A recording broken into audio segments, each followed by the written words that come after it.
وظیفہ۔ آج کل مسلمانوں کی دوڑ اس طرف لگی ہوئی ہے، یہ سوچتے ہوئے ہماری جاب نہیں لگ رہی، ہمیں کہیں کام نہیں مل رہا، تنگ دستی ہوئی ہے، روزی رزق میں کوئی برکت نہیں ہے، آمدنی ہے بھی تو وہ آدھے مہینے کے اندر ہی پوری ختم ہو جاتی ہے۔ کوئی ایسا وظیفہ بتا دیں کہ جس سے ہم کو روزی رزق میں خیر و برکت ہو جائے۔ یہ وظیفہ اگر آپ کو چاہیے، خیر و برکت والا وظیفہ، تو آئیے میں آپ کو بتاتا ہوں۔ رب تبارک و تعالی نے قرآن پاک کے اندر ایک عمل بتا دیا بس، وَمَن يَتَّقِ اللَّهَ يَجْعَل لَّهُ مَخْرَجًا وَيَرْزُقْهُ مِنْ حَيْثُ لَا يَحْتَسِبُ۔ اللہ کا ڈر اور خوف اپنے اندر پیدا کر لیں، یہی دنیا کے اندر ہر معاملے میں، آپ کی گھریلو زندگی ہو، آپ کی کاروباری زندگی ہو، آپ کی تجارت، لین دین، معیشت و معاشت، یہ دوستوں کے ساتھ اٹھنا بیٹھنا، جو بھی زندگی کے حصے ہیں، اللہ کا ڈر اور خوف رہے۔ زبان سے وہ بات نکلے جس میں اللہ کی ناراضگی نہ ہو، کانوں سے صرف وہی بات سنی جائے جو اللہ کو پسند ہو، آنکھوں سے صرف وہی کچھ دیکھا جائے جو اللہ نے جس کی اجازت دی ہے دیکھنے کی، اپنے پیروں سے چل کر اور ہاتھوں سے کام کاج کرتے ہوئے وہی کچھ عمل کیے جائے جو اللہ کی رضا والا کام ہو۔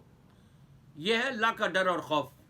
وَمَن يَتَّقِ اللَّهَ، جو بھی اللہ سے ڈر جائے، اللہ کا ڈر اور خوف اپنے اندر قائم کر لے، یجعل لہ مخرجا، مصائب، تکالیف، پریشانی، تنگی سے نکلنے کا راستہ اللہ تبارک و تعالی بنا دیتا ہے۔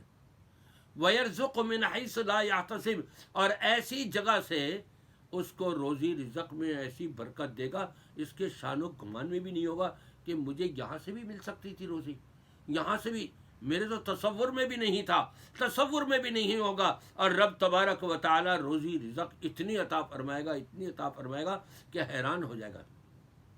پھر ایک اور چیز کہ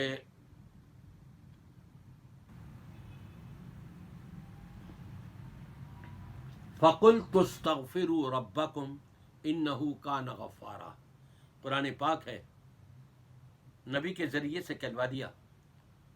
میں تم سے کہتا ہوں، اپنے رب سے استغفار کرو، توبہ کرو، گناہوں کی معافی مانگو۔ انہو کان غفارا، وہ بخشنے والا بھی ہے۔ یرسل السماء علیکم مدرارا، اپنی رحمت کے دروازے دانے آسمان کے کھول دے گا تمہارے لیے۔ وَيُمْدِدْكُمْ بِأَمْوَالٍ، مال دولت کا ڈھیر لگا دے گا تمہارے قدموں میں۔ وَبَنِينَ، تمہیں مضبوط کرنے کے لیے بیٹوں سے نواز دے گا، بیٹوں پر بیٹے، بیٹوں پر بیٹے، 5 بیٹے ہو گئے، 8 بیٹے ہو گئے، 10 بیٹے ہو گئے، فخر ہوتا ہے بڑا۔ وَيَجْعَلْ لَكُمْ جَنَّاتٍ وَيَجْعَلْ لَكُمْ أَنْهَارًا، تمہیں باغ و بہار کا مالک بنا دے گا، جائیداد کا مالک بنا دے گا۔ اور کیا چاہیے؟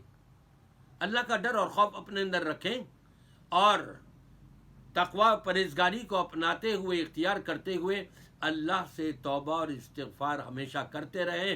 آپ دیکھیں کہ روزی رزق میں آپ کی کتنی برکت ہوتی ہے۔ یہ وہ عظیم وظیفہ ہے جو اللہ نے خود اپنے قرآن پاک میں ذکر فرمایا ہے۔